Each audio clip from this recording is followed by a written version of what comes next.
Mientras Steve Wozniak y el capitán Crunch andaban enredando con los teléfonos, los despiertos chicos de las empresas del cercano Valle del Silicio estaban consiguiendo grandes avances en la tecnología informática. Sin embargo, a principios de los años 70 los ordenadores eran todavía unas máquinas enormes muy impersonales al servicio de unas empresas enormes muy impersonales. Se empezó con lo de los ordenadores con el fin de descifrar códigos, detectar misiles, crear armas para la guerra. Ese fue en realidad el origen de los ordenadores modernos. Luego fueron apareciendo los que manejaban enormes y complejas bases de datos con fines comerciales. Los ordenadores se consideraban como aparatos que no había que tocar. No se podía entrar donde hubiera un ordenador. Había que mantener las distancias, pero mostrar reverencia y respeto a quienes supieran manejarlos. Pero en aquella época el respeto era un bien bastante escaso. A finales de los años 60 hasta los ingenieros informáticos tenían ya su contracultura. Lo bautizaron piratería informática. Los objetivos prácticos eran secundarios, lo importante era lo que los piratas informáticos denominaban el puro placer de la exploración, un sentimiento que los manipuladores de teléfonos hubieran reconocido como propio. Los manipuladores de los teléfonos estaban aprendiendo cómo utilizar una tecnología, cómo introducirse, cómo utilizar y expandir la tecnología por caminos que en general no estaban al alcance del público. De la misma forma, la piratería informática iba ampliando sus fronteras, iba aprendiendo a explorar los ordenadores para conseguir que hicieran cosas que la gente afirmaba eran incapaces de hacer. Para conseguir sus propósitos, los piratas informáticos necesitaban tener acceso a un ordenador, pero en aquella época no resultaba fácil. En mi primer año en la universidad dije a mi padre, algún día tendré un ordenador Nova 4K. Me contestó, Steve, cuesta tanto como una casa. Le respondí, entonces viviré en un apartamento. Algún día tendré ordenador. Cuando los ordenadores eran todavía unas máquinas crujientes que costaban 5.500 millones de euros, la idea de que alguien tuviera su propio ordenador personal resultaba inconcebible. ¿Por qué iba a querer alguien disponer de su propio ordenador personal? Era ridículo, era como que alguien dispusiera de su propia bomba atómica. La bomba estalló bajo la forma de unos nuevos componentes para montar un equipo que fue llamado Altair 8800. Apareció un artículo en una revista técnica en el que se presentaba el Altair, un equipo que cualquiera era capaz de montar. Entusiasmó tanto a un par de personas de la zona de la bahía que decidieron formar un club, incluso antes de que dichas piezas empezaran a salir al mercado. Se reunieron solo para compartir información. Lo bautizaron Club Informático Casero. Una noche de marzo de 1975, se congregaron 30 personas en un garaje para contemplar aquella extraña caja. Entre ellas se encontraba Steve Wozniak. Dentro de la caja había montada una red que llegó a fascinarles incluso más que la red telefónica.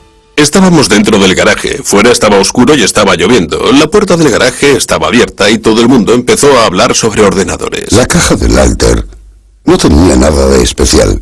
Venía desmontado. Una vez que lo montabas, movías las clavijas y empezaba a funcionar, pensabas, vaya, es bonito de verdad, pero ¿qué puedo hacer yo con esto? Lo que hicieron fue programarlo para que interpretara Daisy. 15 años antes, los ingenieros informáticos habían conseguido obtener la melodía con una máquina del tamaño de una casa. En aquellos momentos, los piratas informáticos estaban consiguiendo lo mismo con un ordenador casero. Aquella primera reunión despertó tanto mi interés que los encuentros bisemanales se convirtieron en lo más importante de mi vida. Al club casero enseguida se le quedó pequeño el garaje. La piratería informática estaba ganando terreno. Alguien se levantaba y preguntaba, ¿tengo este problema? ¿Sabe alguien resolverlo? O, ¿recordáis que se mencionó este problema en el club hace 2 semanas? Ya tengo la solución. Fue un formidable intercambio de información. En el club me dediqué a pasar esquemas a todo aquel que quisiera hacerse con ellos. Saqué toneladas de fotocopias porque me sentía orgulloso de que vieran mi trabajo. Lee Felsenstein se convirtió en el moderador del club. Lo organizó todo muy bien, respetando el talante de nuestro cometido, que consistía básicamente en compartir toda la información. No atrajo a gente de nivel y que había tenido éxito en las empresas, a empresarios. No atrajo a ingenieros, de verdad. El prototipo de ingeniero se sentía bloqueado por ese sentimiento de... he de contar con permiso para hacer algo que no se ha hecho hasta ahora. Sin embargo, nosotros estábamos allí porque no necesitábamos ningún permiso. Los piratas informáticos se pusieron a trabajar para conseguir lo imposible, la creación de sus propios ordenadores. Sentíamos fascinación por contar en nuestras manos con la tecnología informática, por ser capaces de llegar a controlarla. Cada vez que alguien traía un ordenador al club, lo primero que hacía la gente era ponerse rápidamente a trabajar, a desmontarlo, a aprender todos los trucos y asediar a su creador con trillones de preguntas. ¿Cómo funciona? ¿Qué es eso? ¿Eso va ahí? ¿Qué clase de máquina es esta? Fascinados por la tecnología experimental, a los piratas informáticos no les importaba lo que sus ordenadores fueran capaces de hacer. Nadie tenía una razón práctica para querer poseer un ordenador personal. Siempre se inventaban razones como llevar bien el balance de las cuentas, o guardar unas recetas, o controlar cosas de la casa, pero casi nadie hacía nada de eso. Eso es sentimiento de culpabilidad. ¿Acaso se le pregunta a alguien, está muy bien, pero ¿qué haces con tu tren a escala? Nada, juego con él, disfruto con él, es divertido enredar con él, me divierto experimentando con él.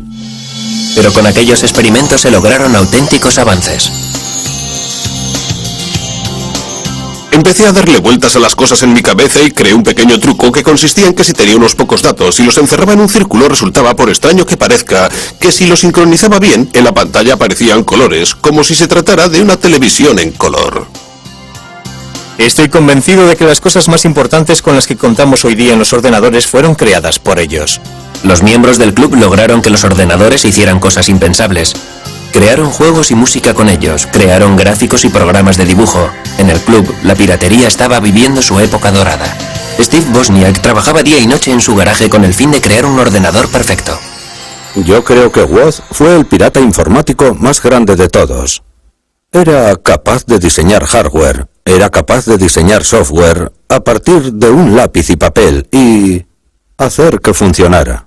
Todos los que echaban un vistazo a los circuitos que yo hacía decían, vaya, este individuo no se limita a hacer lo que enseñan ahí fuera.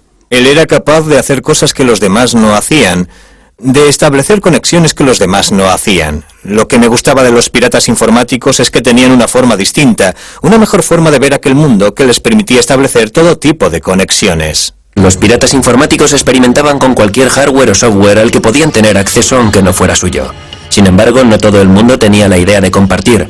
En 1976, el Club Casero recibió una carta hiriente de otro pionero informático. La mayoría de los aficionados a la informática han de ser conscientes de que se apropian de software que no es suyo. ¿A quién le importa si se paga o no a la gente que trabaja en ello? Lo que hacen es robar. En el que después se convertiría en un momento clave en la historia de la industria informática, Bill Gates escribió una carta desairada a los miembros del club en la que decía: «Un momento, ya escribí esto por dinero, no podéis distribuirlo, no es gratis, es trabajo».